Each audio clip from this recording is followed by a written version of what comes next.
오늘 장이 열리기 전 우리가 새롭게 알게 된 것들입니다. 미국 기술주는 간밤 오름세를 보였지만 어제 낙폭을 다 회복하지는 못했습니다. 기술적 반등으로 볼 수 있는 이런 흐름들에 대해서 급락 후 주가가 반등하는 데드캣 바운스가 아닌가 하는 의심의 눈초리도 아직 지울 수는 없습니다.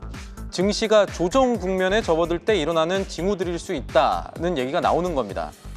시장을 흔들고 있는 관세 전쟁은 맞불 양상으로 가는 모습입니다.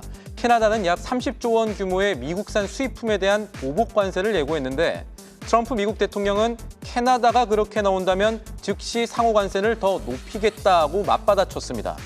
시장이 협상 카드로 생각했던 관세가 점점 실제 무기화될 가능성이 커지는 겁니다.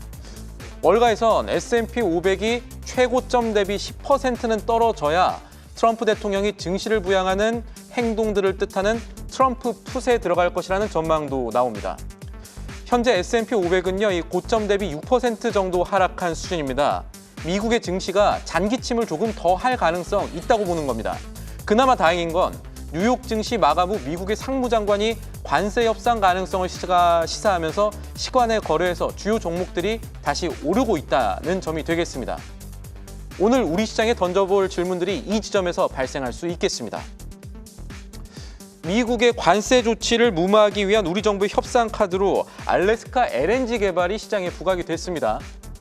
양국이 실무협의체를 구성하고 조선과 LNG 분야에서 협력의 속도를 내겠다는 게 산업부 장관의 설명이었습니다.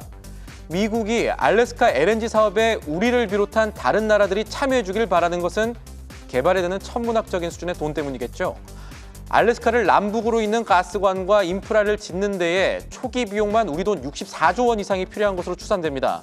지난달 나온 우리 증권사의 보고서엔 알래스카 LNG 프로젝트의 상업운전 시점이 빨라야 2031년으로 예상되고 투자 리스크와 중장기 가격 불확실성을 감안할 필요가 있다는 문장도 있었습니다.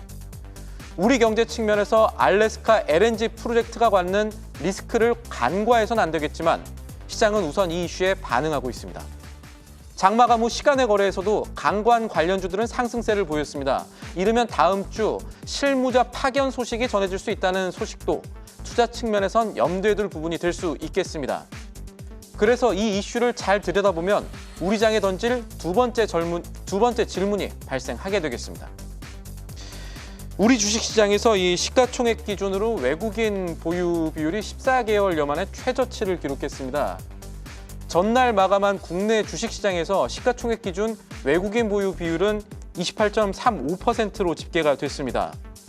지난 2023년 말 이후 가장 낮은 숫자를 보인 겁니다.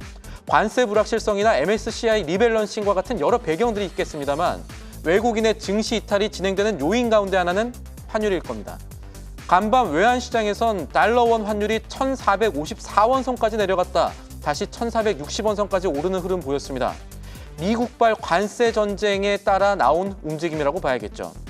환율이 계속 불안한 상황에선 외국인들이 우리 증시로 유턴하기가 쉽지는 않을 겁니다.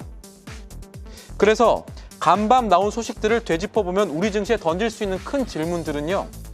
최근 미국 시장에서 나타나는 흐름이 조정장 진입을 의미한다면 우리 시장은 어떻게 움직이게 될지, 알래스카 LNG 개발 이슈가 들어올린 조선과 강관 모멘텀들은 얼마나 더 이어질 수가 있을지, 환율이 여전히 불안한 가운데 관세 압력이 낮아진다면 국내 증시의 외국인 자금 유입을 다시 기대할 수 있을지 정도로 요약을 할 수가 있겠습니다.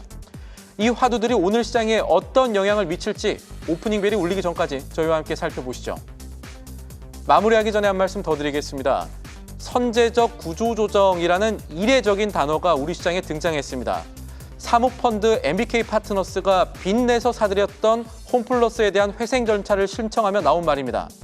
법원은 특별 조치 없이는 오는 5월이면 홈플러스의 자금 부족 사태가 예상된다고 보고 이 선제적 구조조정의 필요성에 손을 들어줬습니다.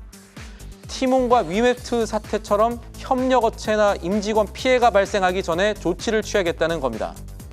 우리 유통산업이 어떻게 바뀌고 있는지도, 대형 사모펀드의 경영 실패가 우리 자본시장에 어떤 영향을 미칠지도, 또 그동안의 규제가 기업을 흔든 영향도 따져봐야겠지만 그보다 중요한 건 선제적 구조조정이 우리 실물 경제에 미칠 부정적 나비 효과가 최소화돼야 된다는 점일 겁니다.